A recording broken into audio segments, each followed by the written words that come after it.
Okay, so today I will be trying something new that I never do. Do not mind my bed that has not been made. If Gary Vee doesn't make his bed, I'm not going to make mine. I'm just going to crawl back into it at the end of the day after all. It doesn't matter. Anyways, rolling power outages through the state of California have led me to lose power at random moments throughout the night. But uninterrupted yesterday did I get to watch this UFC Fight Night card. Mackenzie Dern versus Amanda Ribas 2. And you know how in the movie Forrest Gump was talking to that woman and he's like, life is like a box of chocolates. I feel the same way about these UFC Fight Night cards headlined by women. I never make videos responding to what we saw the night after a card, but honestly, this was such a banger card, and I want to be able to do this year. I want to be able to like fully cover an event, so I want to go through each of the fights. This will be like a recap, and I want to review my predictions and what I thought was going to happen and whether or not it did, because honestly, we didn't do too bad on predictions, but whenever I was wrong, I was happy to be wrong. So let's go from fight to fight. We have Nurillo Aliev versus Joe Solecki. Nurillo Aliev, as I had said in my predictions video, he came out looking really good. He was much better at grappling than Joe Solecki. Joe Solecki just kind of stood there and just got hit for most of the fight. On the takedowns, he was doing a good job of scrambling and staying off of his back. But honestly, one thing that surprised me about this fight, Nurillo Aliev's boxing looked really good. He was a very good boxer in this fight. And as I had said before, he looked very improved from whenever he had made his debut in the Contender Series. That's what I had bet on him and Austin Bashi off of the strength of, but good thing we don't actually bet. I just said that I wanted them to win. The next fight was going to be a women's strawweight. It was Fatima Kline versus Viktoria Dudakova. I said that Viktoria Dudakova was getting gassed way too much for this fight to go her way. I was right. Fatima Kline completely controlled this fight on the ground. Even on the feet, she was getting there throwing some nasty combos. I honestly like Fatima Kline. I want to see her rise through this division. She's a finisher. It was really interesting because, like, normally women fighters, they get a decision gifted to them after, like, they barely won a fight and they're happy with that. She was honestly pretty, like, level after she had just finished the fight in the second round by TKO. She ended up just taking down Dudakova, wearing her out in mount, and then just started just beating her up. And that was it. It was elbows that did it. And Fatima Kline didn't even seem too over the moon about it. Like, she had more work to do. So I'm excited to see what she does next. She had a good fight. The next fight is going to be Magomed Gadzhiyasulov versus Bruno Lopez. I was wrong twice here. So I said that Gadzhiyasulov would win this fight. I was wrong. But I said that if Bruno Lopez were to win, he would do it in like 6 punches. And I was also wrong. But the power of the grappling and the power of the striking on the feet was way too much for Gadzhiyasulov to handle, honestly, throughout this entire fight. He did not do a good job of defending himself on the feet from the boxing combinations on the open of Bruno Lopez. And also, he struggled a lot in staying off of the cage and defending the takedown. In the third round, it literally, like, he had an opportunity to get some momentum going, and he just got pressed up against the cage in a clinch. And Bruno Lopez would be, like, as deep as you can get on a double leg against the cage on Magomed Gadzhiyasulov, but he wouldn't be able to complete it because Magomed Gadzhiyasulov's takedown defense was good, but it just took way too long in order for it to be effective. So he spent most of the time on the cage just getting bullied by Bruno Lopez, and he lost. So he loses his O, which sucks, but, you know, it's going to happen if you can't dig an underhook, brother. So that's going to take us on to the next fight. It's going to be Ernesta Kareckaite versus Nicolle Cailiari. And I was wrong about this fight too. Nicolle Cailiari, her takedowns looked pretty good. It's just Kareckaite is Groot in a woman form, so it's going to be hard to keep her on the ground and to, like, even bring her there in the first place. So she couldn't break down Kareckaite's base. Kareckaite is just a very large woman, so whenever she would hit Cailiari, it would hurt her. Cailiari was getting in with some really nasty combos on the inside, but the range was just faltering for her, so she couldn't really hit Kareckaite a lot. Whenever she would catch her clean, but it was just the overall damage and, like, the sticks and pokes of Kareckaite through 3 rounds that won her this fight. So, I mean, it was kind of an interesting one. I was still scratching my nuts and just talking to my friends in the Xbox party while this was going on, but I knew what was going on the whole time. By the end of the fight, I knew that Cailiari had lost, but it's not like she didn't try for the wrestling. The wrestling just wasn't there because Ernesta Kareckaite is so big, so. whatever, man. Moving on, we had Preston Parsons versus Jacoby Smith. It ended up being, I talked about how Andreas Gustaffson, peace be with his soul, had broken his neck and couldn't make it to the fight. So Jacoby Smith was the guy who stepped in on short notice to take on Preston Parsons at welterweight, and he absolutely demolished this man. In 1 minute and 13 seconds, he throws a 1-2, misses the 1-2, and then a 3 comes, and then it sleeps Preston Parsons out cold. It literally swipes, it credit card swipes his jaw, dude. And like you see the whole thing move, and he just falls, and that's it. And it's funny because like Mike Beltran stops the fight, and Jacoby Smith is about to run and like do some more follow-up punches, and Jacoby Smith just jumps backwards like he'd been like force pushed, and it was hilarious. So that was a good performance for him. He's a prospect that really just comes out of nowhere.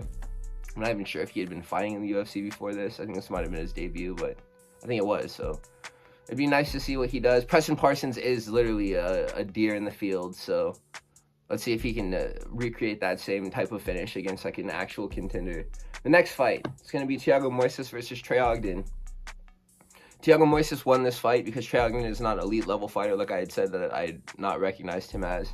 Thiago Moises, you got to be like pretty good in order to beat him, honestly, because he doesn't suck. I think that he had a good fight here. I mentioned that he had leg kick TKOs. He even dropped Trey Ogden with a leg kick in at one point of the fight. His wrestling is just a bit slow, though, is the thing. He could be a lot more interesting and likable as a fighter. This could have been like a really big moment for him as far as getting fans if he finished this fight.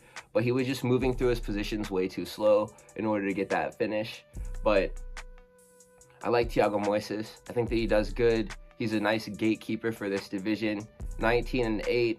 He doesn't really have a whole lot to lose, so he will take big fights whenever they come up, and he will also fight new, fresh contenders. Thiago Moises is cool. I'm a Thiago Moises fanboy. Whenever we say fighting nerds, we also mean him too. So everyone, let's root for Thiago Moises moving on. The next fight was going to be Marco Tulio versus Ihor Poteria. Ihor Poteria is the cursed fighter who is doomed to lose all of his fights until he retires for the fact that he has emoted on Shogun Rua. He hit the take the L dance on Shogun Rua. I forgot what the emote was, but he did some stupid celly after he knocked out an old, like, geriatric Shogun Rua, and he shouldn't have done that. And for this, he got knocked out in 1 round by Marco Tulio. And Marco Tulio, I will say, he is good. He is good. And in this fight, he started getting his boxing going, and he landed like a low shot, just like a little bit, bro. Ihor Poteria literally like... And so Ihor Poteria spends 3 minutes in the corner, checking his cup and like squatting down and grimacing and like posturing for the camera, basically, because he doesn't want to fight with Marco Tulio because he knows he's about to get knocked out. They resume action. Marco Tulio immediately gets in there and starts beating the dog crap out of Ihor Poteria, and it's beautiful, bro, because he's a 185er from the Shooter Box Academy who fights like a bantamweight. He fights like a flyweight. The way he combos, it's just like one of those lighter fighters. And Ihor Poteria is basically just a heavy bag. So this was a really good display of how much damage he can do in such a short amount of time. I'm telling you, in the last minute, the sequence that led to Ihor Poteria getting like messed up, he was fresh-faced and just kind of scared looking to like actually battered and like in need of like medical care. So I like Marco Tulio. This is one of my favorite middleweight prospects right now. If he can demonstrate a grappling bag, I'd love to see him eventually fight Anthony Hernandez. Give him Roman Kopylov next, dude. Test him. I want to see him get tested. So the next fight that we had, it's going to be Jose Johnson versus Felipe Bunes in flyweight. And it's funny because I said Felipe Bunes is a pretty mediocre fighter, and he is. He is. Just because he won, that doesn't mean anything. If he gets matched up next time in flyweight against like Ramazan Timarov, I think that they have other plans. I think he's going to fight Charles Johnson next. But if he gets matched up with just some unseeming Maxim, a prospect like that, you know, like, dude, he's going to get smoked by that guy. But Jose Johnson, this is not a good flyweight. He's 6 feet tall in this division. And he's like, he's a liability. His frame is literally a liability to himself whenever he fights at 125 and he's 6 feet tall. So yeah, Felipe Bunes, he takes some hard shots, you know, on the feet. At the range, it's kind of difficult to get a feel on his jab. But the thing about Jose Johnson is that whenever you pressure him against the cage, if he gets on the back foot, that takedown is so easy And that clinch is so easy to work if you know trips, because he's so long. And he's not strong enough to defend himself as a 6 foot tall 125er. So Felipe Bunes was able to get the fight to the cage, get the trip, and the fight was down on the ground. And then from there, dude, literally, I think that there was like a sweep or something that happened. Jose Johnson was playing in the guard. There was a triangle choke that was wrapped up at one point, and then it was transitioned into an armbar, and then that was just the fight, bro. And Jose Johnson's arm got absolutely mangled in this armbar too. And Felipe Bunes ends up winning. Submission in round 1, 2 minutes. And you want to know why that happened? It's because Jose Johnson is not Joshua Van. Joshua Van is an absolute dog for being able to just get in with these guys who still compete at a very high level and just school them and make them look like they're nothing, dude. So that made Joshua Van's stock go up super high. The fact that Felipe Bunes did this to Jose Johnson. And it was a sick finish too. So honestly, up until this point, this is whenever the card started getting good. Next fight, Punahele Soriano versus Uros Medic. Bro, I started being kind of wrong here. You're gonna notice that I'm like wrong for like the next 3 fights. Don't care. These were great fights, and I don't care about the fact that I was wrong, to be honest, because we got to watch some really cool moments happen in the sport. Punahele Soriano knocks out Uros Medic in 31 seconds, bro. And it was just a straight punch that he chased him across the cage with, and then he landed a 3 right after the 2 he threw that missed. And it just caught Uros Medic going backwards, and he was asleep by the time that he hit the ground. And he was like in the corner, and he was like stuffed into it like a hoodie that you just threw off after a long day. And like, bro, it was so crazy. And Punahele Soriano, I wanted to be like, oh, I'm mad because Uros Medic didn't win, bro, and I picked him in my video. But then he gets on the mic and he starts crying, bro. And honestly, listen, whenever certain fighters cry because they do it so much, it loses value. But I'm sure that Punahele Soriano sees all the people getting cut from the UFC, and he knows that he hasn't been doing a whole lot of winning in order to stay in the promotion. So for him to show that emotion to the camera and to just cry and be happy for the fact that he won and is like going to be able to hang out in the UFC for a little bit longer, I'm happy for him. And that was a good moment, and it was a cool knockout. So this is honestly a staple of these fight nights, Punahele Soriano and Uros Medic too. They're both very like good fighters to have on these cards. So hopefully they can both get into some more interesting scraps. I'm excited to see where they go next and who they're fighting in their next bouts. So the next fight that we're going to be talking about is going to be Christian Rodriguez versus Austin Bashi. I was wrong here. Christian Rodriguez is the untested spring chicken prospect annihilator. If you have a fighter who's very young and fresh-faced in combat, and you can tell that he's new, it's funny because it's like, whenever the fight started, you can just tell whenever a fighter is making their debut and they haven't been fighting at like a UFC level. They don't suck, they're just like super spazzy and like, they just look new. And Austin Bashi just looked like he was just like incredibly green, bro. And Christian Rodriguez has just been around the block so many times, dude. So he was getting put in wrestling situations. He was scrambling perfectly. The very first couple of takedowns were secured by Austin Bashi. And then Christian Rodriguez would just hit the ground and roll out of them. And then they would get up on the cage and start clinching. Austin Bashi was trying to backpack Christian Rodriguez at different points of this fight. Christian Rodriguez just knew the defenses perfectly. He was fighting the hands well, and then the body triangle and the hooks around him, he was just scooping them off to one side to try to throw him down. And Austin Bashi was working like this power half Nelson in order to defend that, but it wasn't enough to just stay on his back the whole time. So Christian Rodriguez was just neutralizing all parts of Austin Bashi's game, let alone he almost knocked him out at the very beginning of this fight with a knee that he just threw naked. Christian Rodriguez just had Austin Bashi against the cage trying to level change for a take shot or a takedown, and then he just shoots in a knee with his rear leg, and it almost just completely floors Austin Bashi. And then he like has to wrestle after that happens. Austin Bashi, it's weird because I said this after the Raw Rosas fight. He just needs a little bit more time to mature as a fighter. And it's not like it's untrue for him. But, dude, Raw Rosas Jr. was 18 whenever he fought this guy. And sure, he got beat up too. But I don't know. I'm not sure what level this guy will reach if he didn't just, like, come out and smoke this guy, Christian Rodriguez. Like, I was kind of hoping that he did. But One thing that I will say is that Christian Rodriguez is a good fighter. So, even though he just lost a horrible way in his last fight, let's check on that.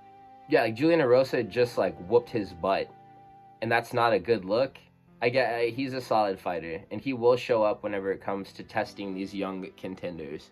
So that's something that we can always count on. The next fight is going to be Chris Curtis versus Roman Kopylov, and literally, if you're watching the video up until this point, go into the comment section right now and tell me what you thought of this stoppage. I thought it was kind of Mickey Mouse, but I don't really think that it would have, definitely would have made a difference. And my thing is, like, dude, he looked completely compromised. He got head kicked, and then he fell, and he was, like, on all fours, dude. And he was, like, slow to get up, too. And in MMA, we don't do 10 counts. One thing that I will say is that on this card, the refs were actually letting them fight, dude. And that was actually really cool, but, like, Chris Curtis literally, like, he, like, posted on all fours, like, he was waiting for the ref to be like, 1, 2. Like, no, we don't do that here, bro. So he looked like he was finished. It looked like he was done, to be honest. And he wanted to be mad and, like, contest the stoppage because it literally happened at 4 minutes and 59 seconds of the third round, which sucks for him. But listen, dude, you cannot look like that whenever you're fighting. You can't look like that whenever it's, like, down to the wire. So he lost, not on technicality, but I don't know whether or not I want to say he got finished and just be like, yeah, that's what happened. He got finished. That's what happened. Because it didn't really feel like that, to be honest, the way that the fight went. If you saw it, you know what I'm talking about. They literally had a good fight. It was a good fight. Roman Kopylov was getting ahead very early with, like, his combos, and the kickboxing was looking really good. Chris Curtis, he answered with some really good jabs. He was countering super well, landing some good hooks on the inside, some uppercuts. His shots were doing a lot more damage to Roman Kopylov than Kopylov's offense was doing to Curtis. Kopylov was, like, wearing the damage a lot of the first 2 rounds. He had won the first, lost the second. It really did come down to that third, honestly. And Chris Curtis was ahead. So, but it's just like he was ahead at a certain point of the third round. And obviously, like, there was a head kick that landed at the very end that Roman Kopylov would have dropped Chris Curtis with. So I'm not really sure if it would have made much difference if they did go to the cards. Chris Curtis did have a good fight, but he doesn't do enough to win these matches like he did against Brendan Allen as well. Like, I just wish that he could really put a stamp on things, because he could really, like, not... All of his fights... My friend was talking about it. He was like, Chris Curtis has to have some of the worst defense in MMA. And I don't think that that's even the case, really. But it's, for some reason, he just turns all of his fights into these wars, like these dog fights. And I feel like they don't need to be that. He's just a brawler. And that's just, like, I'm not sure if it really suits him to be that way with his, like, abilities. Because he's a really powerful striker. So he could just knock people out. So I hope that he can figure it out moving down the line. I don't really regret picking him. Roman Kopylov, I guess, load the hype train back up. Like, the Roman Kopylov bandwagon is back in town. So get on while you can, fellas. The next thing that I'm sad about, I guess 4 in a row I was wrong about, which is very sad. Cesar Almeida knocks out Abdul Razak Al Hassan. And man, I will tell you, this fight was absolutely nutty to watch. Abdul Razak Al Hassan, he came in looking kind of, like, soft. Like, as far as physique went. I'm not sure if he was one of the fighters that missed weight. I think he might have been. I don't really know. I don't want to speak out of turn. I think I'm not sure. But anyways, he came in. He looked kind of, like, slow, tentative, weird. They ended up trading at one point, like, the first round of this fight. Cesar Almeida is very poised. He's comes from Glory Kickboxing, so he knows what he's doing. He was just feeling out Abdul at the very beginning of this fight. They were trading jabs, throwing leg kicks at each other, whatnot. I'm not sure if wrestling was attempted by Abdul Razak Al Hassan, but they ended up finding themselves just trading at several points of this fight. They were just throwing heaters in the pocket. Cesar Almeida timed to 3 off of Abdul Razak Al Hassan throwing his own lead hook. And then whenever the rear hook was coming from Abdul Razak Al Hassan, he just got hit on his chin. And it was like a perfect shot that landed. And it was like, you remember whenever, I'm going to mention him again, Chop Chin, Raul Rosas, whenever he landed that hook on Trevin Jones that knocked him out. The way that he fell, Abdulrazak Al Hassan fell the same exact way onto the canvas. It was a picture-perfect knockout. So, honestly, I just don't want to talk about Abdulrazak Al Hassan getting knocked out because that's my boy, bro. But Cesar Almeida actually does have a nice skill set on him. So, it's something that I will give I will tip my hat to this, honestly. He's a cool fighter, and I think that rooting for him isn't a bad idea in his next fight, depending on who he's matched up with. So we're going to go on to the co-main event now. That's going to be Santiago Ponzinibbio versus Carlston Harris. Carlston Harris is Carlston Harris is a weird fighter. His punches really do no damage at all, but he was still dropping Santiago Ponzinibbio a lot throughout this fight. It looked like Santiago Ponzinibbio was getting dominated in the first 2 rounds of this fight. Carlston Harris, he was taking damage in the combinations or in the exchanges that they were throwing at each other with the combinations, but he was ahead, and he was dropping Ponzinibbio and making him hit feet and his hands on the ground. And Ponzinibbio would just get up and stay disciplined with this jab, and over time he just wore Carlston Harris down. Carlston Harris got tired, and then Ponzinibbio just started landing his right hand too. So it was literally the finishing sequence was 3 separate right hands that credit card swiped Carlston Harris's chin and made him reach for the invisible man and stiffen out his legs. And then I think the last right that landed, he followed up with a lead hook, and then Carlston Harris completely hit the ground. And then he just finished him from there with a neon belly ground and pound. So Santiago Ponzinibbio, very old. Carlston Harris, very old. This fight means really nothing, but I was right about it. We'll get the total tally at the very end of the video. I think that I went even, maybe. I was wrong a lot, but I'm gonna keep rolling them dice. I don't care, bro. Doesn't matter. So the main event, I was wrong about this. It was a Mackenzie Dern submission in round 3. And did anybody even watch this? I had it up on my computer, but I was not really locked whenever this was going down. I ain't even gonna lie to you. But I did see the armbar, and Amanda Ribas did tap, and it was in the later rounds. So I guess it's cool. I really don't have any opinion on the main event. It was just an overall good card, really. There were lots of knockouts, a lot of cool things happened. We learned a lot about the fighters that were on it through their performances. I really hope that we can keep this momentum going into UFC 311 next week. Please keep an eye out for those predictions coming very soon, fellas. I'm very grateful for the fact that UFC is back. It is 2025. We are here. Have a beautiful day. Please like, comment, and subscribe if you liked the video, and I will catch you in the next one. Peace.